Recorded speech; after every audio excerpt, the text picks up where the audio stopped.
Moi! Minuutin ehtii liikkua milloin vaan, missä vaan. Nouse ylös ja tee mun mukana. Jousta polvista, yritä saada lavat hyvin liikkeeseen. Edelleen jalat tekee työtä joustaen ja vaihda pyörityssuuntaa. Iso liike.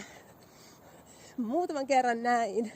Ja vaihdetaan. Lähde nostamaan puolta toiselle. Ajattele, että se on nosto, ei heilautus. Eli hallittu liike. Sen verran ylös, kun liikkuuden rajoissa saat nostettua.